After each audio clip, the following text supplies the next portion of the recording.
Hello and welcome to next lecture of determinant. पहले हम लोग होमवर्क डिस्कशन अपना करते हैं। दो क्वेश्चन मैंने आपको होमवर्क में दिया था, जिनमें से ये पहला क्वेश्चन है कि प्रूफ करना है कि इस डिटरमिनेंट की वैल्यू होगी a b plus b c plus c a का होल क्यूब। तो देखिए, इस तरह का तो बहुत सारे क्वेश्चन अभी तक हम लोग कर चुके हैं और मैं लैंग्वेज पूरा नहीं लिख रहा हूं क्योंकि वो हम लोगों ने बहुत सारे क्वेश्चंस में लिखना सीखा है। तो एक बात यहाँ पे हमको पता चल रही है क्वेश्चन देखने के साथ ही कि पहले वाले रो में बी और सी वाले टर्म्स हैं, ए का टर्म्स मिसिंग है, सेकेंड रो में बी का टर्म मिसिंग है और थर्ड रो में सी का टर्म्स मिसिंग है। तो ऐसे क्वेश्चन हम लोग क्या करते थे कि पहले R1 को A से, R2 को B से और R3 को C से मल्टीप्लाई करते थे। तो हम लोग वही काम कर रहे हैं कि R1 को बदल देते हैं A R1 से, R2 को बदल देते हैं B R2 से और R3 को बदल देते हैं C R3 से। और आपको मालूम है कि अगर डिटरमिनेंट में हम लोग अपने मन से किसी भी नंबर से मल्टीप्लाई करेंगे तो डिवाइड भी करना होगा। तो यहां हो जाएगा हम लोगों का 1/ABC और A से मल्टीप्लाई करने के बाद ये हो जाएगा माइनस ABC और ये हो जाएगा AB स्क्वायर प्लस ABC और ये हो जाएगा AC स्क्वायर प्लस ABC। फिर से अगर हम लोग इसको B से मल्टीप्लाई करेंगे तो ये हो जाएगा A square B plus ABC, ये हो जाएगा माइनस ABC और ये हो जाएगा AC square plus ABC, sorry BC square, B से मल्टीप्लाई हम लोग कर रहे थे।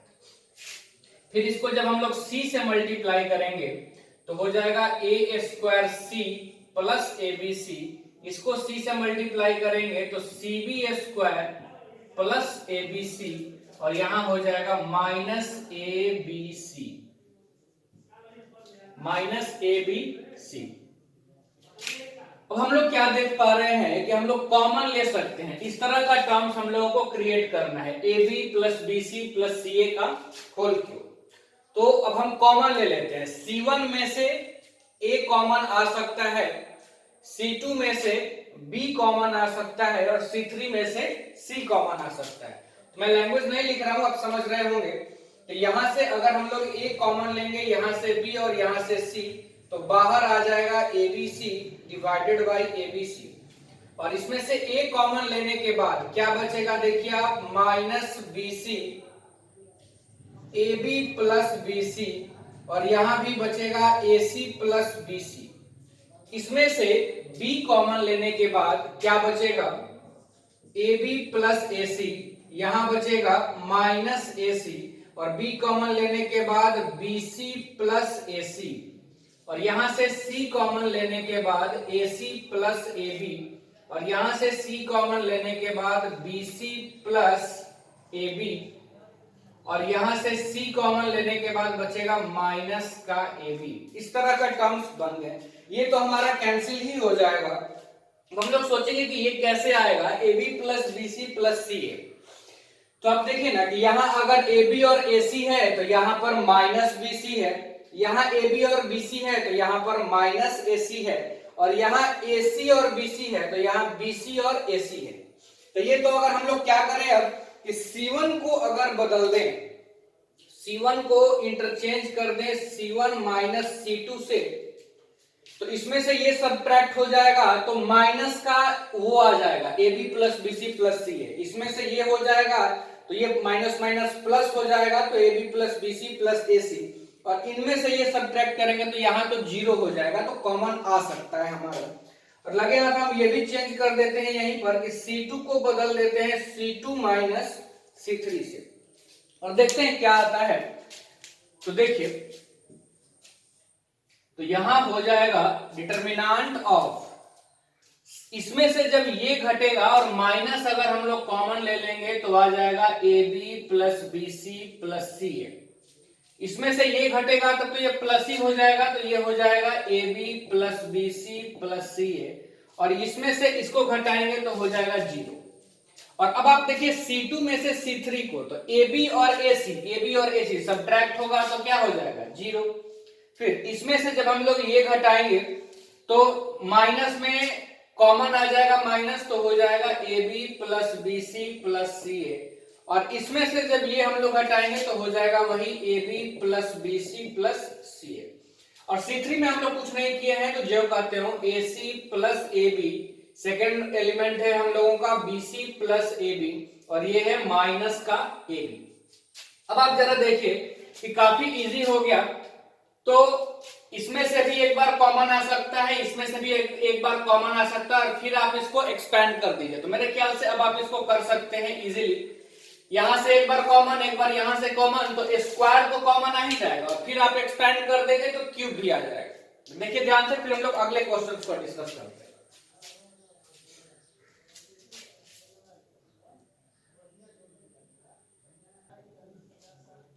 देखिए नेक्स्ट जो होमवर्क था हम लोगों का, ये क्वेश्चन, ये आईआईटी में सब्जेक्टिव में आया हुआ प्रॉब्लम है पहले का, थोड़ा कॉम्प्लिकेटेड है, लेंथी है, टफ नहीं है। हाँ, इसके टर्म्स को देखने के बाद और जो हम लोगों को प्रूफ करना है वो देखने के बाद आपको कहीं भी उस तरह का टर्म्स नहीं दिखेगा।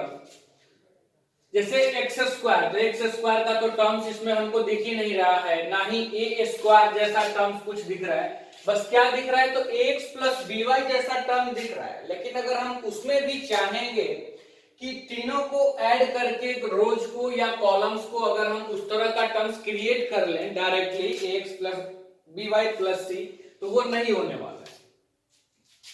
ठीक है ना?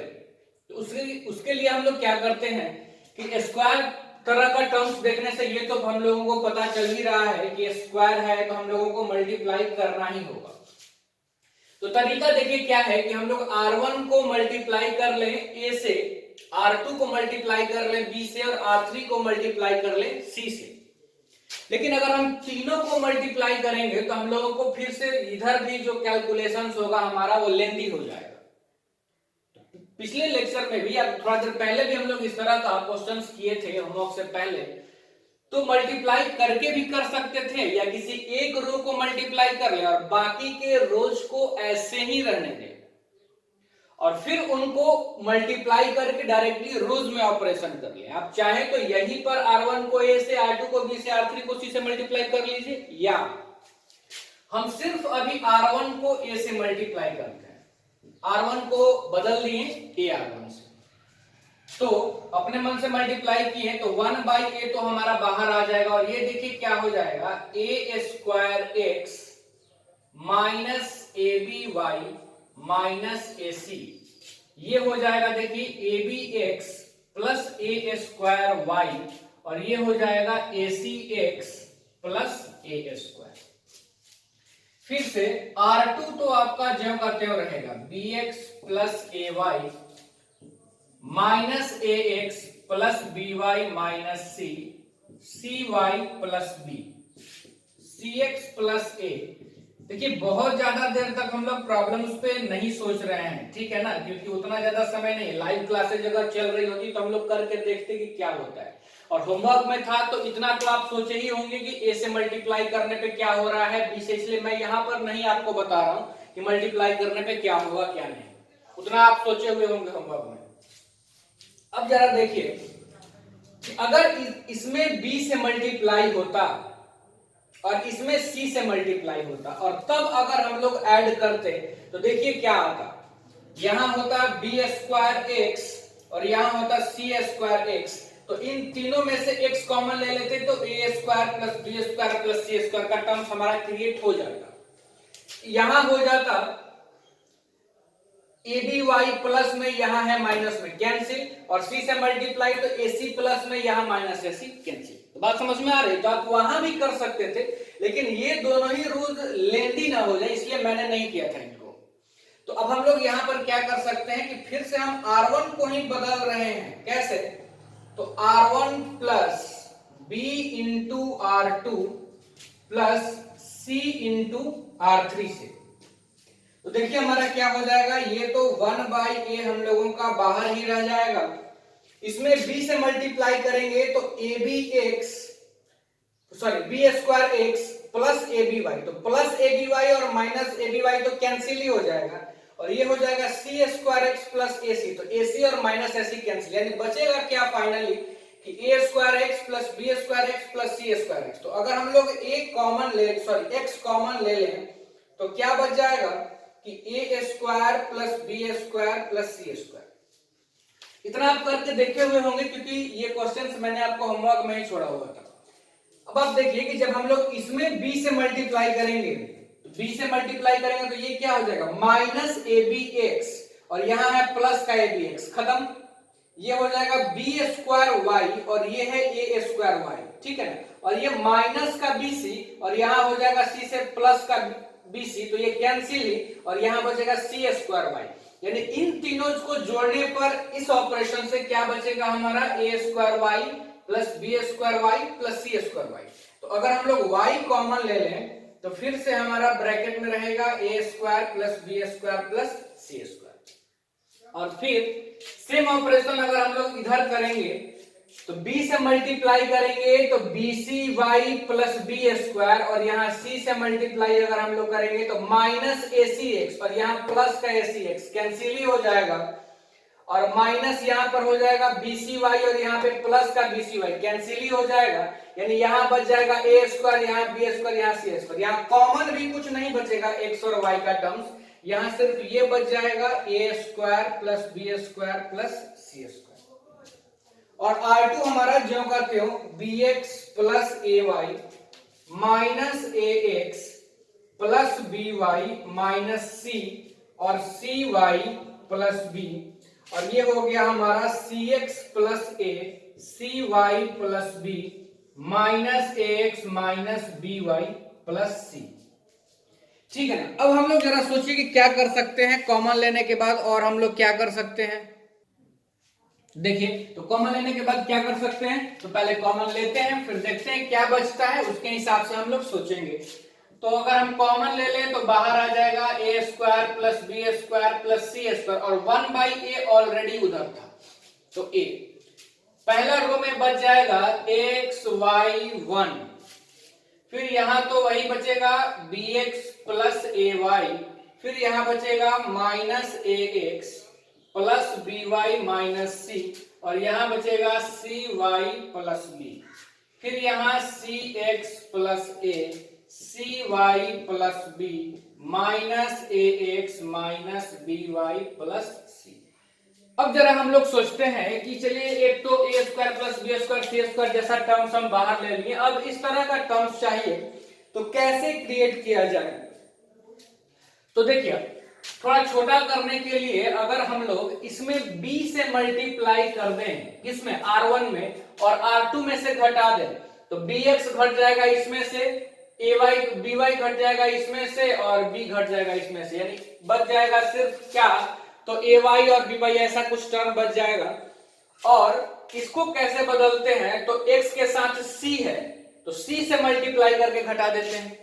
यानी अब हमारा ऑपरेशन, ध्यान से सुनिएगा मैंने क्या बोला कि R2 में देखिए x के साथ b है और इसमें x के साथ c है, y के साथ यहाँ b ही है और कांस्टेंट b ही है, तो यानी R2 को हम बदल देते हैं R2 minus b into R1 से, और R3 को हम लोग यहीं पे बदल देते हैं R3 minus c into R1 से। तो क्या हो जाएगा देखिए आप, a square plus B square plus C square by a, और डिटर्मिनेंट R1 जो कहते हो xy1, R2 b से मल्टीप्लाई करेंगे bx और घटाएंगे तो bx खत्म, बच जाएगा सिर्फ ay। इसमें अगर हम लोग मल्टीप्लाई कर देंगे y से, और तब अगर हम लोग सब्ट्रैक्ट कर देंगे तो by हमारा कैंसिल हो जाएगा और बचेगा माइनस ax माइनस c, और b से मल्टीप्लाई करके घटाएंगे तो सिर्फ बचेगा क्या, तो cy, c से मल्टीप्लाई करके घटाएंगे तो बचेगा a, और यहाँ पे बचेगा b, और यहाँ पर अगर c से मल्टीप्लाई करके घटाएंगे तो माइनस ax माइनस by। देखिए ध्यान से, थोड़ा जगह कम पड़ रहा है, अब ये काफी थोड़ा आसान हो जाएगा। अब आप इसको क्या करें कि C3 को आप बदल सकते हैं, पहले यहां तक आप देखिए ना,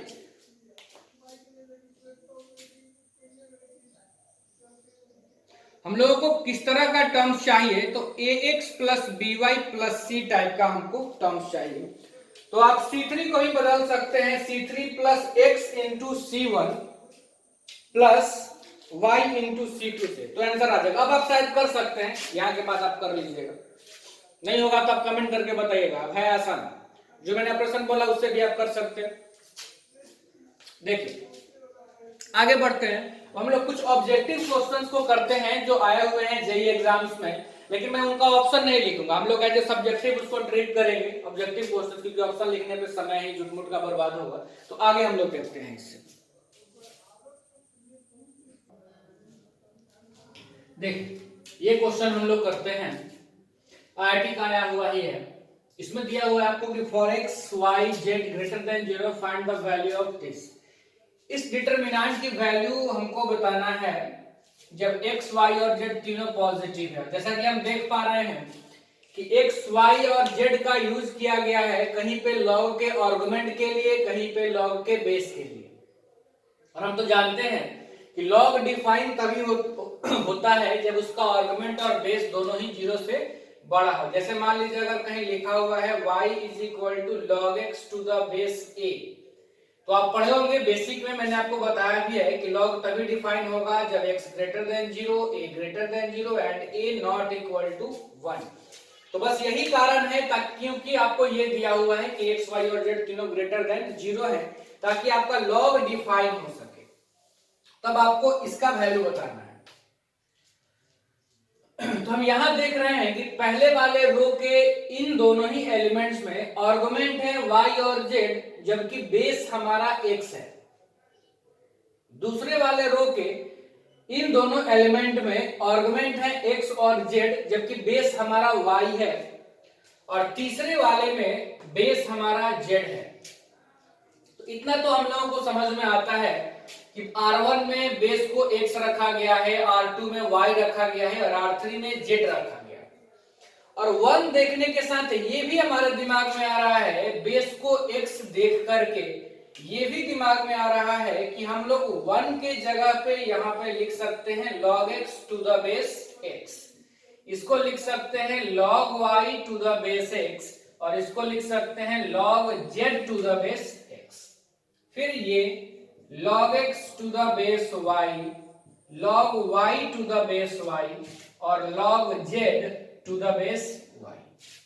फिर log x to the base z, log y to the base z, और 1 को यहां पर बेस z के हिसाब से लिखेंगे log z to the base z।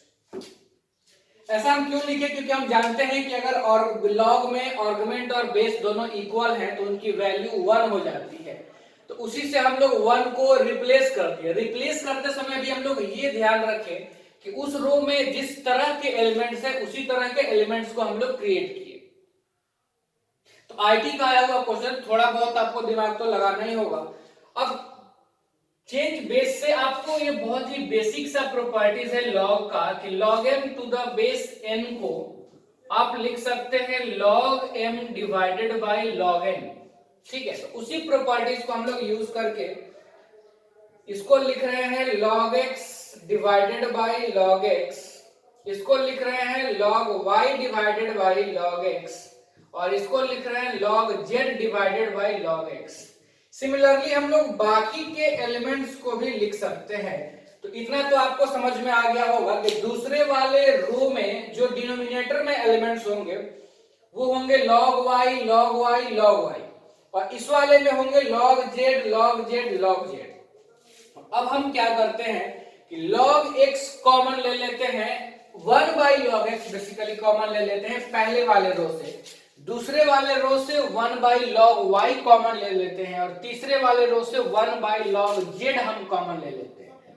तो देखिए बाहर आ जाएगा 1 by log x, log y, log z, ये हमारा बाहर आ गया।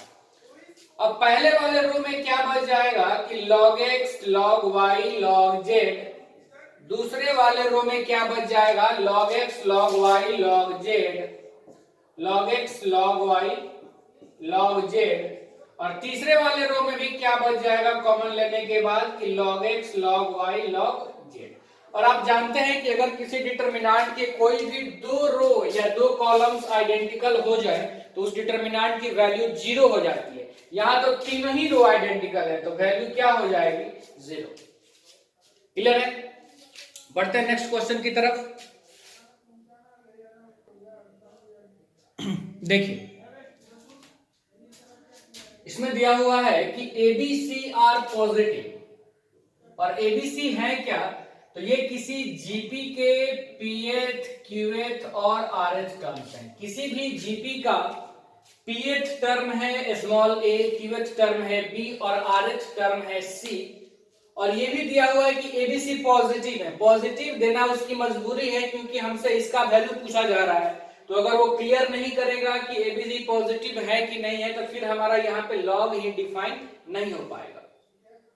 तो इसका वैल्यू हमसे पूछा जा रहा है, 4 ऑप्शन भी है। Then this is equal to, ये क्या होगा ये हमसे पूछा जा रहा है। तो बहुत सिंपल क्वेश्चन है। देखिए आपकी ABCR पॉजिटिव, तो और PH QH and RH terms of A GP. तो जीपी का पहला टर्म हम मान लेते हैं कैपिटल ए और कॉमन रेशियो हम मान लेते हैं कैपिटल आर, क्योंकि स्मॉल आर तो क्वेश्चन में यूज हो चुका है, स्मॉल ए भी यूज हो चुका था, इसलिए हम कैपिटल मान लिया। अब पीएथ टर्म जीपी का दिया हुआ है ए, तो पीएथ टर्म दिया हुआ है ए, और आप जानते हैं कि जीपी में टीएन का फार्मूला होता है ए आर का पावर एन माइनस 1। तो पीएच टर्म का फार्मूला क्या होगा, ए आर का पावर पी माइनस 1, ये हो जाएगा ए। सिमिलरली अगर हम लोग क्यूएच टर्म को लिखें तो ए आर का पावर क्यू माइनस 1 हो जाएगा बी, और ए आर का पावर आर माइनस 1 क्या हो जाएगा, सी। ठीक है ना?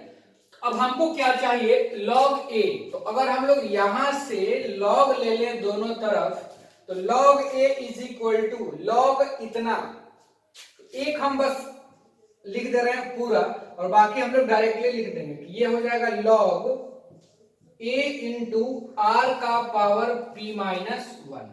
और आप लॉग का प्रॉपर्टी जानते हैं कि लॉग m इंटू एन को हम लोग लिख सकते हैं log m plus log n, यानी ये हो जाएगा log a plus log r p का r का पावर p माइनस 1। और फिर से हम लोग एक log का प्रॉपर्टी यूज करते हैं कि अगर आर्गुमेंट का कुछ पावर होगा तो log के प्रोडक्ट में आ जाता है, तो ये हो जाएगा p minus 1 into log r। Similarly हम लोग यहां से log b को क्या लिख सकते हैं, तो log b को हम लोग लिख सकते हैं log a plus q minus 1 into log r, और यहां से log c को हम लोग लिख सकते हैं log a plus r minus 1 into log r। तो अब जरा आप देखें, तो अब जो हम लोगों को वैल्यू फाइंड करना है तो हम लोग वैल्यू रख देते हैं log a log b log c का उस डिटरमिनेंट में। तो देखिए log a का वैल्यू अगर हम लोग लिखेंगे तो वो हो जाएगा log a plus p minus 1 into log r, और log b का वैल्यू हम लोग लिखते हैं log a plus q minus 1 into log r, और log c का वैल्यू हम लोग लिखते हैं कि log a plus r minus 1 into log r। और दूसरा कॉलम है PQR, तीसरा है 1 1 1। अब देखिए जरा मैं जो बोल रहा हूं आप ध्यान से सुनिएगा। हम लोग इसको डिटरमिनेंट वाले प्रॉपर्टी से इतना लिख सकते हैं एक बात कि डिटरमिनेंट में log a और फिर यहाँ PQR यहाँ 1 1 1 और प्लस लिख सकते हैं ना, याद है ना?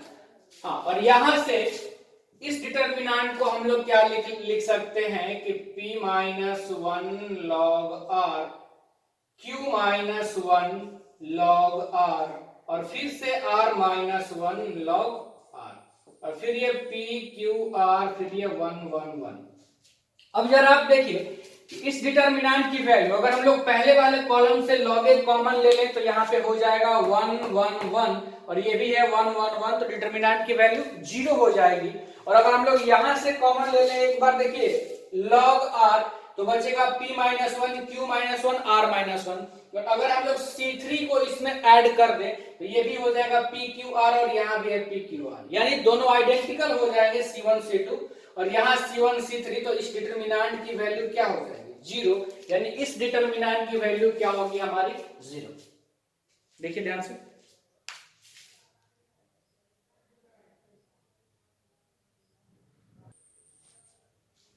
देखिए नेक्स्ट क्वेश्चन को करते हैं।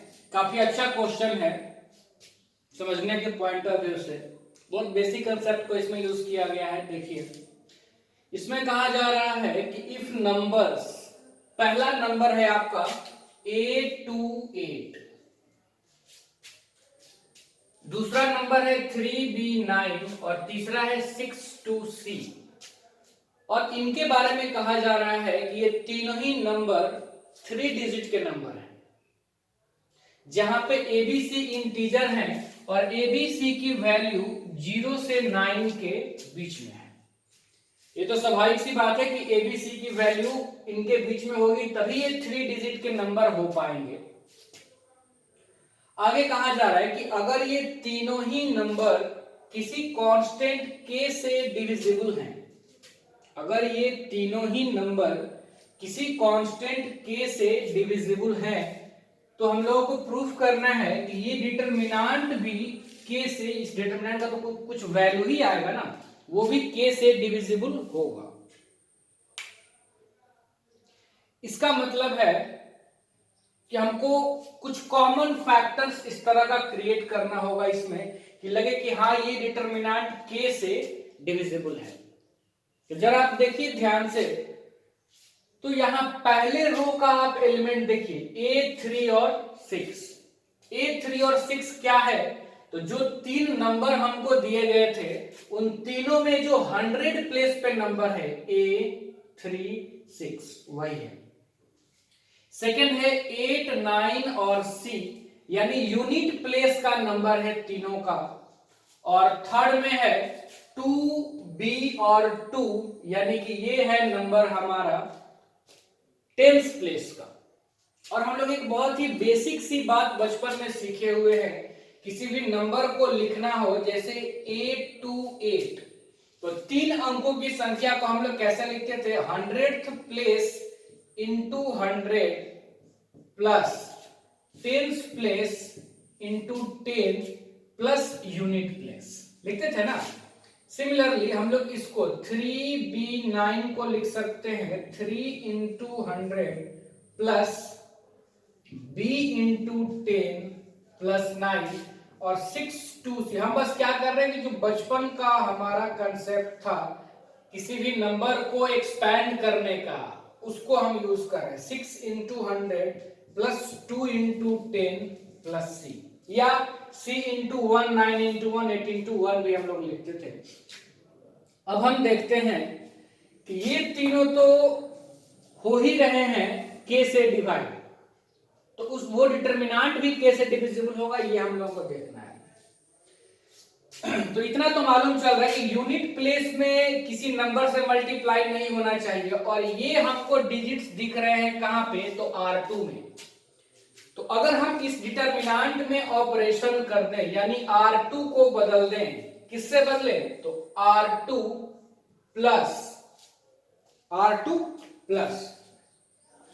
10 से मल्टीप्लाई होता है 10th प्लेस वाले डिजिट को, तो 10th प्लेस पर कौन है, R3 वाले हैं, 10th वाले 2B और 2, तो 10 इंटू R3 और प्लस 100 वाले प्लेस को 100 से, यानी 100 इंटू R1। तो देखिए क्या हो जाएगा, ये हम लोग अगर चेंज करेंगे तो ये तो ज्यों का त्यों A3 6। R2 में देखिए क्या हो जाएगा, R2 में हो जाएगा 8 प्लस 10 इंटू 2 प्लस 100 इंटू 8। ये पहला 8 के जगह पे हो जाएगा ना। सिमिलरली 9 के जगह पे हो जाएगा 9 plus 10 into B plus 100 into 3, और C के जगह पे हो जाएगा C plus 10 into 2 plus 100 into 6।